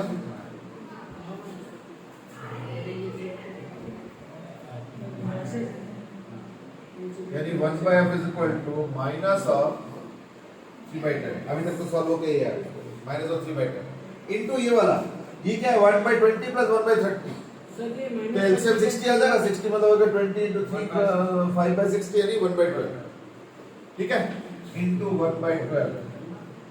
तो 3 से 4 हो गया 40, यानी f is equal to minus 40 centimetre. ये देखो ये इंसिडेंट रे जा रहा है, तो यहाँ पे जो इधर वाला डिस्टेंस पॉजिटिव और इधर वाला नेगेटिव होगा, तो इसका जो कर्वेचर उसका सेंटर तो इस तरफ होगा, यानी उस सेंटर तक जाने के लिए मुझे इधर जाना पड़ रहा है, यानी डायरेक्शन ऑफ इंसिडेंट रे के साथ जाना पड़ रहा है, तो देखो ये हो गया प्लस। लेकिन उधर का कर्वेचर ऐसे है, उसका सेंटर तो यहाँ पे कहीं होगा ना, इसका कर्वेचर सेंटर यहाँ पे, तो तुमको यहाँ से मेजर करना है, यहाँ पे या तो आगे या तो पीछे, तो ये तो आगे तो है नहीं, पीछे जाना पड़ रहा है, यानी क्योंकि माइनस, इसलिए इधर वाले का रेडियस ऑफ कर्वेचर -30 और इधर वाले का +20। तो उन सब चीजों को भी ध्यान में रखते हुए सॉल्व किया। यानी अब हम पता है कैसे जनरलाइज करेंगे, इसको लिख लो, अब इसको लिख लो, ये जनरलाइज्ड आंसर है। जनरलाइज्ड आंसर क्या है कि अगर ये लेंस ऐसे होता है और अगर ये μ1 है और ये μ2 है, ध्यान से सुनो, ये μ1 और μ2 है, तो क्या होगा? अगर μ2 ग्रेटर देन μ1, ओह बात है, अगर μ2 ग्रेटर देन μ1 होगा तो कौन सा लेंस होगा? Convex lens. और μ2 लेस देन μ1 होगा तो हो गया कनकेव लेंस। यही लेंस की बात कर रहा हूं। तो थोड़ा तो अब आइडिया बन ही गया ना, कन्वेक्स और कनकेव क्या होता है, कनकेव कन्वेक्स, तो थोड़ा बहुत आइडिया बन गया ना। तो जो मैंने शॉर्ट समरी इसका लिखा है, इसका भी लिखो, ये μ1 ये μ2। तो अगर μ2 ग्रेटर देन μ1 होगा तो ये किस टाइप के लेंस के तरीके से बिहेव करेगा, और अगर μ2 लेस देन μ1 होगा तो किस तरीके से लेंस का बिहेवियर दिखाएगा, कन्वेक्स या कनकेव, ये क्वेश्चन।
हाँ जी, समरी क्या होगा? थोड़ा लॉजिक लगा। जनरली लेंस में μ2 ही ग्रेटर देन μ1 होता है, और इस टाइप का लेंस क्या होता था? कनकेव होता था। तो वही अगर होगा तो दैट केस कनकेव। और अगर उल्टा होगा, यानी बाहर का मीडियम का रिफ्रैक्टिव इंडेक्स ज्यादा होगा, तो इसका लेंस का बिहेवियर पलट जाएगा। यानी ये लेंस जनरली तो कनकेव ही होता है ना, जैसे ये लेंस तो जनरली कन्वेक्स ही होता है ना। सिर्फ दिक्कत कब आता है? जब बाहर का रिफ्रैक्टिव इंडेक्स अंदर वाले से ज्यादा हो जाता है तो दिक्कत आता है। तो दिक्कत वाला केस कब होगा ना, जब बाहर का रिफ्रैक्टिव इंडेक्स अंदर वाले से ज्यादा है, यानी जब μ1 ग्रेटर देन μ2 तो प्रॉब्लम आएगा। तब क्या होगा? कनकेव की जगह हो जाएगा कन्वेक्स। ये देखो, अच्छे से देख लो, क्लियर लग रहा है कुछ? यानी अगर बोलो कि जनरली लेंस कौन सा है, तो कन्वेक्स ही होता है, खुद ही मना नहीं कर रहा। लेकिन इसके मतलब ये नहीं कि हमेशा कन्वेक्स हो, नो, वो नहीं। रिफ्रैक्टिव इंडेक्स के ऊपर ये चीज डिपेंडेंट है। हमारे पास 10th के बुक में इसको कन्वेक्स और इनको करके फिर क्यों लिखते थे? एनसीईआरटी तक में भी लिखा है, क्योंकि 10th में एक assumption होता है कि बाहर का मीडियम एयर है, और एयर का रिफ्रैक्टिव इंडेक्स 1 होता है, और लेंस का मीडियम का रिफ्रैक्टिव इंडेक्स ज्यादा होता है। यानी 10th में क्या होता था? यही होता था और ये होता था, बस। ये 10th के सिलेबस में था ही नहीं, ये भी 10th के सिलेबस में नहीं। Therefore 10th के सिलेबस के हिसाब से ये वाला कन्वेक्स लेंस और ये वाला कनकेव लेंस, उसमें क्या दिक्कत है? अब तो कोई सिलेबस नहीं है ना, अब तो सब कुछ पढ़ना है। ऐसा नहीं कि सिर्फ ये पढ़ना है और ये पढ़ना है, जो कि क्लास 10th में हमने किया था। एंड therefore 10th के सिलेबस के हिसाब से रिफ्रैक्टिव इंडेक्स हमेशा यही होता था, इसलिए इसको हमेशा कन्वेक्स। अब क्या है कि ये तो जनरली कन्वेक्स ही होगा आपके सिलेबस के हिसाब से, लेकिन एक ये वाला केस है जिसमें यही लेंस कनकेव की तरह बिहेव कर सकता है। सिमिलरली इस वाले में ये केस है जिसमें ये कनकेव की तरह बिहेव कर सकता है। ठीक है ना? तो एक काम करो, फटाफट एक क्वेश्चन और सॉल्व कर लो, उससे क्या होगा? फोकल लेंथ निकालने का थोड़ा और प्रैक्टिस हो जाएगा। सपोज मैं कहता हूं कि ये मतलब सो कॉल्ड कनकेव लेंस है, बट पता नहीं क्या है। इसका रिफ्रैक्टिव इंडेक्स है 5/3 और बाहर का रिफ्रैक्टिव इंडेक्स है 2। ठीक है? इसका भी रेडियस ऑफ कर्वेचर 20 है, इसका भी रेडियस ऑफ कर्वेचर 20 है। तुमको बताना है कि पहली बात तो कि एक कन्वेक्स है या कनकेव है, पहले तो ये बताना है। ठीक है ना? और दूसरा क्या, द फोकल लेंथ कितना है वो भी बताना है।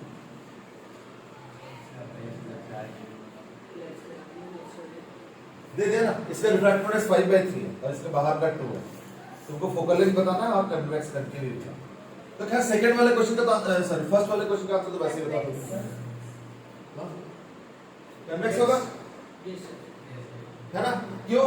क्योंकि देखो अभी मैं क्वेश्चन मिटाया नहीं है, तो अंदर का रिफ्रैक्टिव इंडेक्स 5/3 मतलब 1.67 और बाहर का 2 है, यानी बाहर का ज्यादा है, यानी μ1 ज्यादा है। तो μ1 अगर ज्यादा हो जाए ये कन्वेक्स ही होगा। यानी जो फोकल लेंथ अभी तक तो सॉल्व तो नहीं किया, तो इसका फोकल लेंथ का साइन प्रेडिक्ट करो जरा। पॉजिटिव आएगा, देखना सॉल्व कर। ये प्रेडिक्शन है, बट प्रेडिक्शन से क्या होता है चेक करो और वेरीफाई करके आंसर बताओ। जल्दी फोकल लेंथ बताओ इसमें। अच्छा हाँ, एक और पहलू अभी डिस्कस हमने किया नहीं है, फाइनल डिस्कस कर लेता हूं। इस केस में अभी हो सकता है कि विश्वास होगा नहीं होगा, आई डोंट नो, बट इस केस में देखना इधर रेज ले लो उधर रेज ले लो, हमेशा आंसर सेम आएगा। बल्कि एक काम करो इस क्वेश्चन में ना, एक काम करो दोनों तरफ से सॉल्व करके देखो, और ये एक ही नहीं रखो, अलग रखो। ये मैं थोड़ा चेंज कर रहा हूँ, चेंज करो जरा इसको, एक 20 और एक 30। इसलिए एक काम करो इस क्वेश्चन को दो बार सॉल्व करो। एक बार इधर से रेज आ रहा है, तो इधर से अगर रेज आएंगे तो ये वाला कौन सा होगा? R1 या R2? ये R1 होगा, दूसरा वाला R2। और अगर इधर से रेज आ रहा है तो ये R1 हो जाएगा, ये R2 है। हाँ यू माइट से अगर इधर से आ रहा है तो R1 20, R2 तो 30 हो गया, और उधर से आ रहा है तो R1 30 और इधर R2 का 20 हो गया। ये तो फिर अलग अलग हो रहा है, फिर तो फोकल लेंथ अलग होना चाहिए। ये लग रहा है, एक बार सॉल्व करके देखना, चाहे रेज इधर से आए चाहे इधर से आए, देखना फोकल लेंथ का कैलकुलेशन सेम आएगा। मेरी बातों को भरोसा करने की कोई जरूरत नहीं है, साइंस है, मैंने डिस्कवर नहीं किया, जो होता है वही बता रहा हूं मैं, इसलिए बस चेक कर। याद करने का भरोसा नहीं जा सकता, और ना ही ये कि भाई मैंने बता दिया तो इसलिए नोट कर लेना। खुद चेक करो, खुद कन्विंस होंगे तो एग्जाम तक ज्यादा याद रहेगा। ऐसा रट्टोफाई वाला याद ज्यादा दिन तक टिकता है, और जो अंडरस्टैंडिंग वाला याद होता है वही टिकता है फाइनल।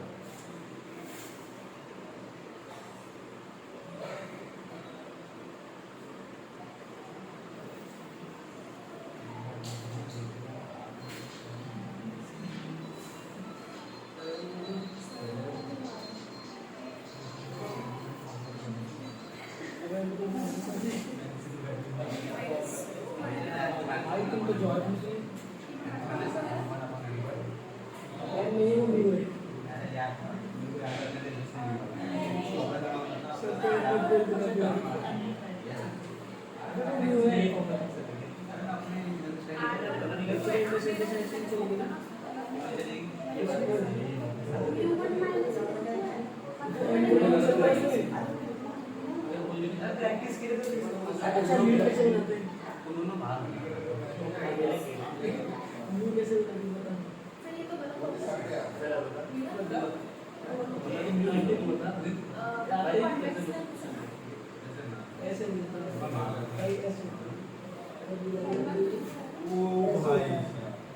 ऐसा क्या होता है? हो गया।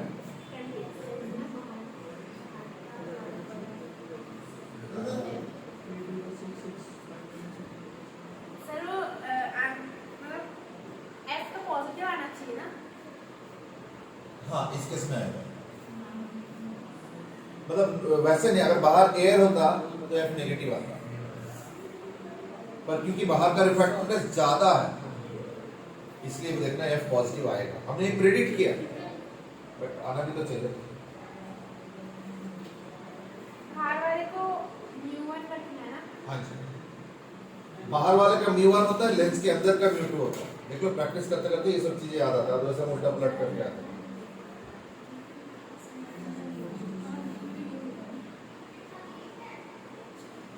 μ2 minus μ1 by μ1 into 1 by r1 minus 1 by r2, और r1 r2 कैसे डिसाइड होगा ना, किधर से रेज आ रहा है उस तरह से, इसलिए मैंने बोला दोनों तरीके से करते हैं। कितना आंसर आया? फर्स्ट वाले केस में तो वो -30 होगा ना, ये -20 और +30 अगर इधर से इंसिडेंट रेज आ रहा है। भाई देखो ना, ये जो कर्वेचर है इसका तो सेंटर इस तरफ होगा, ये 20 वाले का सेंटर इधर होगा, तो वो तो इंसिडेंट रे के उल्टे डायरेक्शन में जाना पड़ रहा है, तो इसलिए r1 में जाएगा -20 और r2 तो ऐसे है, तो इसका सेंटर इधर है, यानी इंसिडेंट रे के डायरेक्शन में जाना पड़ रहा है, इसलिए r2 हो जाएगा +30। कितना है? 25 सेंटीमीटर, 45 तुम्हारे 72 72 आ रहा है। क्या हुआ बेटा? कैलकुलेशन में बच गए? कैलकुलेशन जल्दी करना जी। कितना आ रहा है? ऐसे मतलब बता दो। क्या हुआ शुभम? खत्म हो गया? नहीं चल रहा है बस वो पहले कैलकुलेशन थोड़ा रहा मैंने कॉपी कर रात के वापस से तो जल्दी कर। हाँ जी, तुम्हारे क्या हुआ?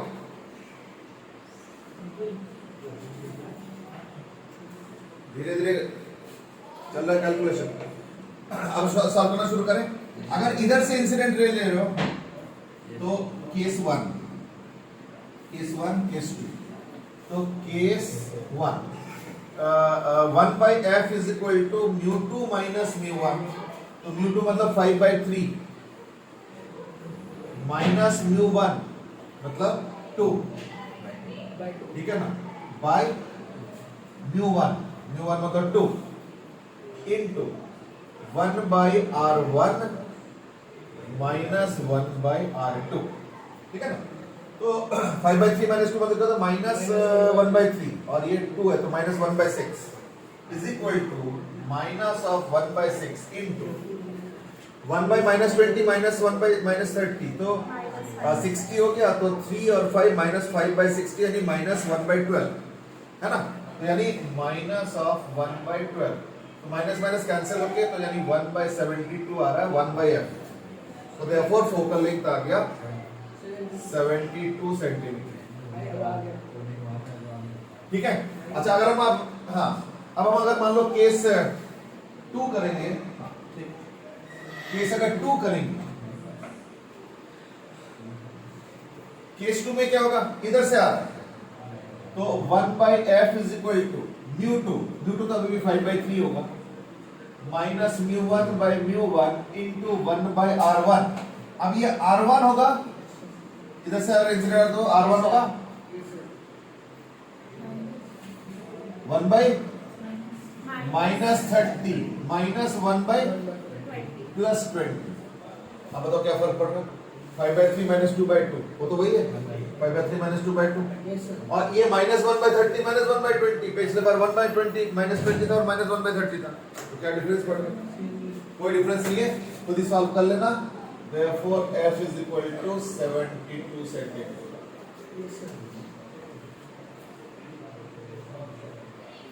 ठीक है, देख लो।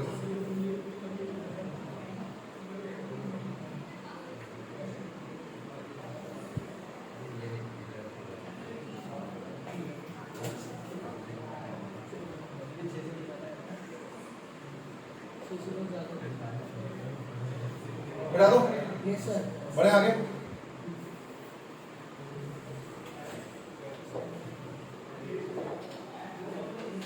चलो ठीक है, तो एटलीस्ट हमने क्या किया ना, लेंस के बारे में डेरिवेशन भी कर लिया आज कि फोकल लेंथ क्या होता है, लेंस मेकर्स फॉर्मूला, और साथ में फोकल लेंथ के ऊपर हमने खास ध्यान दिया और हमने ये जाना कि जो नॉर्मल शेप के हिसाब से फोकल लेंथ बनता है वो मोस्टली वैसे ही बनेगा, लेकिन इसके एक्सेप्शनल केस भी है जब बाहर का रिफ्रैक्टिव इंडेक्स अंदर वाले से ज्यादा है। ओके, अब आते हैं फटाफट जो है रे डायग्राम। रे डायग्राम कैसे होगा ना, अगर ये लेंस का फोकल लेंथ f होता है, ठीक है ना, कन्वेक्स लेंस से शुरू करते हैं, कन्वेक्स लेंस से शुरू करते हैं। इन दैट केस ये फोकल लेंथ f इधर अभी है, इधर 2f है, इधर f है और इधर भी एक 2f है। तो सबसे पहले एक काम करो, सबसे पहले स्टार्ट करो with object beyond 2f, object ना इंफिनिटी बियॉन्ड 2f। इंफिनिटी भी करेंगे बट बियॉन्ड 2f से शुरू करो। और ऑब्जेक्ट बियॉन्ड 2f क्या होगा, दिस द ऑब्जेक्ट,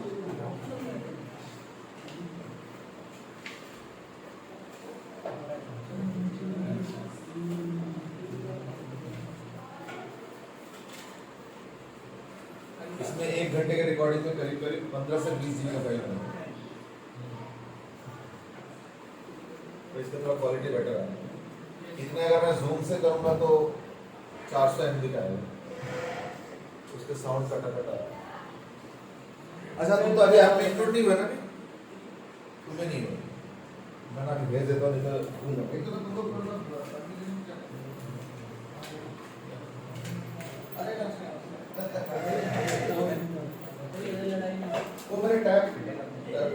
ठीक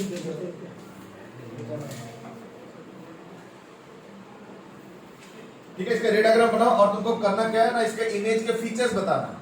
तो फीचर्स ऑफ इमेज, तो क्या क्या बताना है? रियल, वर्चुअल, इन्वर्टेड, इरेक्ट और क्या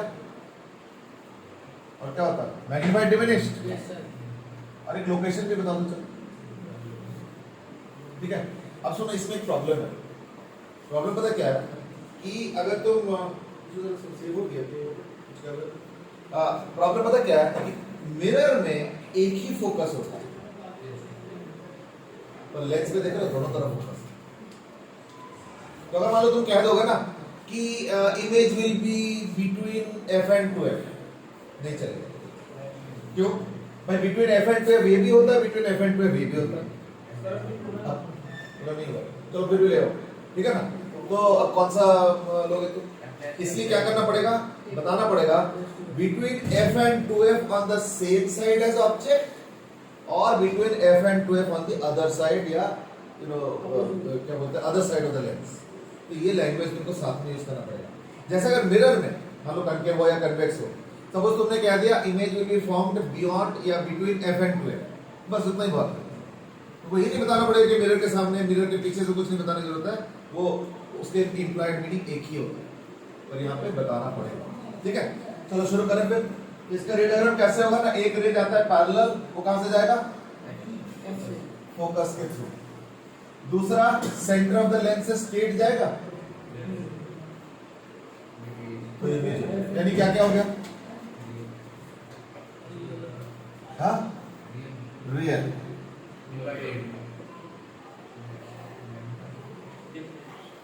हाँ, डिमिनिश्ड।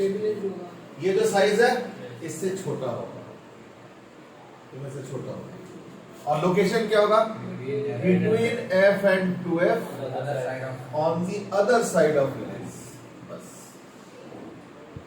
चलो अब इसको रहने दो, ठीक है। अब मैं आ जाता हूं अगले वाले में, यानी 2f पे अगर ऑब्जेक्ट रखो तो object at 2f। I think ये सबसे आसान होता है ना। इसका रे डायग्राम सबसे बनाओ। मैं तो इसी को मिटा के बनाता जाऊंगा, तुमको तो सारा ही बनाना है दोबारा।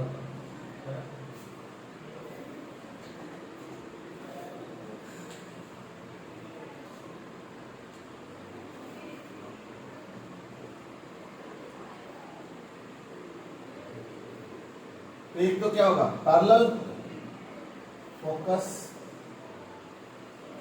है ना, और दूसरा सेंटर ऑफ द लेंस। इसकी इमेज यही पे बनेगी, यानी क्या होगा? Real, virtual, real, inverted, magnified, diminished. अब आएगा सेम साइज, इसलिए डी नहीं लिख सकता, अब हो जाएगा सेम साइज। और कहां पे बनेगा? At 2f on the other side. 2f on the same side भी तो हो सकता था, पर नहीं होगा। At 2f on the other side of the lens. अब क्लियर है? ओके, ये हो जाएगा ऑब्जेक्ट एट 2f। अब आ जाओ object between f and 2f। Object between f and 2f, जल्दी करो। रे डायग्राम के साथ साथ बना। ये क्विक प्रैक्टिस है, सब 10th में करके आए हो, तो कोई नया चीज नहीं, इसलिए जल्दी जल्दी निकाल सकते हो। इसमें कमी क्वेश्चन आता है कि उनको भी मालूम है कि बच्चे 10th में करके आए, तो 10th वाला क्यों रिपीट करें, बट कभी कभी आ जाता है, ठीक है ना। इसलिए हम सारे प्रैक्टिस करा देते हैं, तो दैट कुछ भी आ जाता है, एटलीस्ट कोई अनप्रिपेयर्ड चीज ना हो।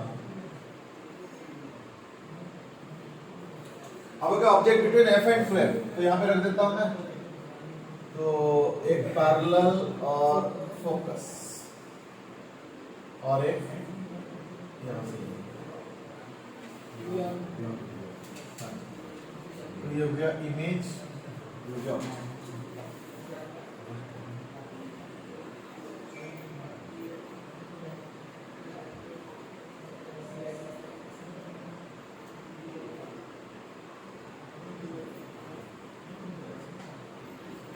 ठीक है ना। तो क्या क्या आ जाएगा? रियल, इन्वर्टेड, इस बार मैग्नीफाइड, और क्या होगा beyond 2f. Beyond 2f on the other side, तो अदर साइड वाला तब भी रहेगा। ठीक है, एट फोकस होगा तो क्या होगा इंफिनिटी पे होगा, है ना। तो देखना एट फोकस होगा तो पता क्या होगा, सारे रेज पैरेलल हो जाएंगे, तो पैरेलल रेज मतलब कि इंफिनिटी तक चलेगा। ठीक है, तो एट एफ का मैं बना नहीं रहा हूं, अब करो between F and length centre, तो between F and centre of lens, ये हो गया सेंटर ऑफ लेंस।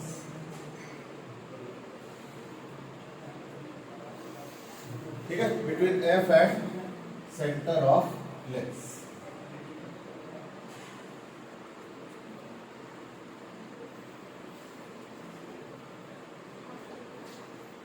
तो क्या होगा,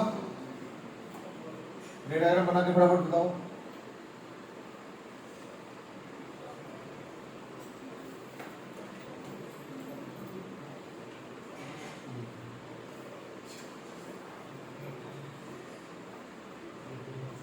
अब ऑब्जेक्ट यहां पे है,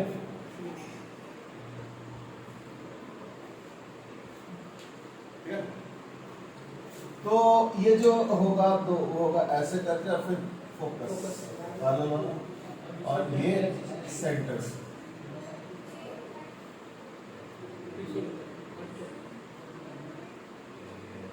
यानी रियल वर्चुअल, इस बार इमेज इस तरफ आ गई, यानी वर्चुअल इन्वर्टेड है, direct magnified diminished magnified. Location क्या होगा, on the same side as lens. Now you might see क्या वो फोकस और 2f के बीच में बनेगा, ये नहीं पता, क्योंकि देखो इस ऑब्जेक्ट को तुम यहां रख सकते हो, यहां रख सकते हो, यहां रख सकते हो, यहां रख सकते हो, अलग अलग, तो अलग अलग के हिसाब से अलग अलग जगह बनेगा। लेकिन ऐसा कुछ नहीं कि बिटवीन f एंड 2f बन रहा है जैसे इमेज बन रहा है। अभी देखना इस ऑब्जेक्ट को अगर तुम थोड़ा और करीब ले जाओगे ना, तो देखना ये इमेज यहां पहुंच जाएगा और ये इधर शिफ्ट भी होगी, तो देयरफॉर कहीं पे भी हो सकता है, बट लेंस के उसी साइड में होगा जिधर ऑब्जेक्ट है। ठीक है, क्लियर है।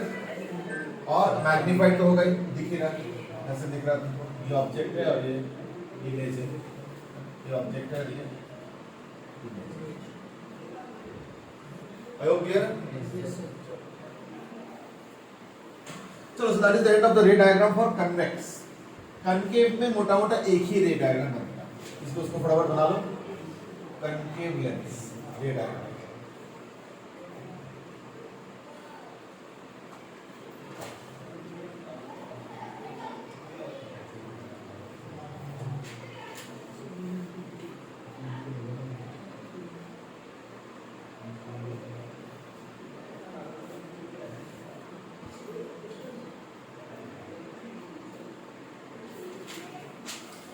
कनकेव का रे डायग्राम बनाओ।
स्टार्ट करें।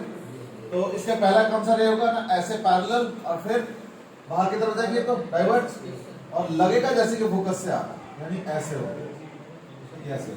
और दूसरा सेंटर ऑफ द लेंस के थ्रू तो डायरेक्ट जाता है ना, हो गया, तो ये आ जाएगा इसका इमेज। ठीक है, अब आ जाओ रियल वर्चुअल।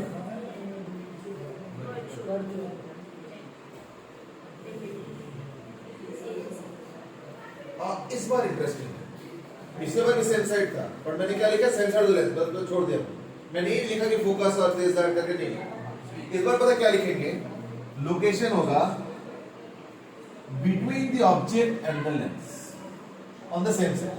ठीक है ना, लोकेशन होगा बिटवीन द लेंस ऑन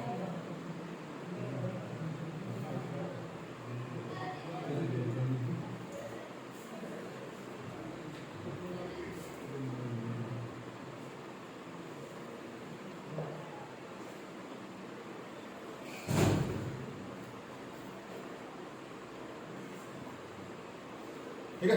तो लोकेशन क्या होगा ना, between object and the lens, ये ऑब्जेक्ट ये लेंस उसके बीच में। वैसे ना ये पिछले बार भी एक चीज और लिख सकते हो, इस दैट पिछले बार वाले में जिसमें वर्चुअल इमेज आया था, ठीक है ना, लेंस में जो वर्चुअल इमेज है लास्ट वाले उसमें लिख लो on the same side and beyond the object. मतलब जैसे ये लेंस होगा, ये ऑब्जेक्ट, कन्वेक्स की बात कर रहा हूँ, कन्वेक्स लेंस ऑब्जेक्ट और उसके पीछे की साइड होता है, ठीक है, हमेशा पीछे की साइड।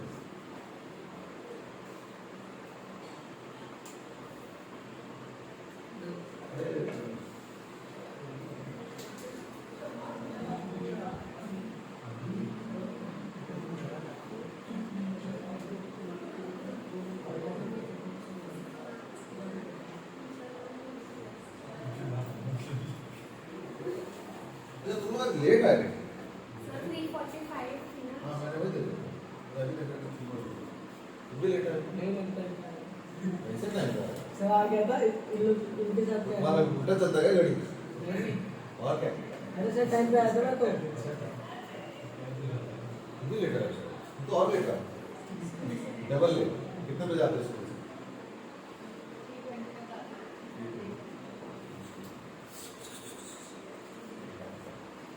चलो एनीवे आज इतना ही करेंगे, ठीक है ना। अब जो बचा है वो है, एक तो कटिंग वटिंग, लेंस से कट कर दो, फोकल लेंथ वगैरह उस टाइप का क्वेश्चन करेंगे, और फिर जोड़ना, लेंस को जोड़ना, और ऑप्टिकल इंस्ट्रूमेंट्स, ठीक है ना। ये एक दो चीजें रहता है अभी, तो होपफुली नेक्स्ट क्लास में, नेक्स्ट क्लास कब है हम लोग का, सैटरडे। हाँ तो सैटरडे क्लास में खत्म हो जाएगा। अच्छा हाँ, एक सेकंड, ये डिस्कशन तो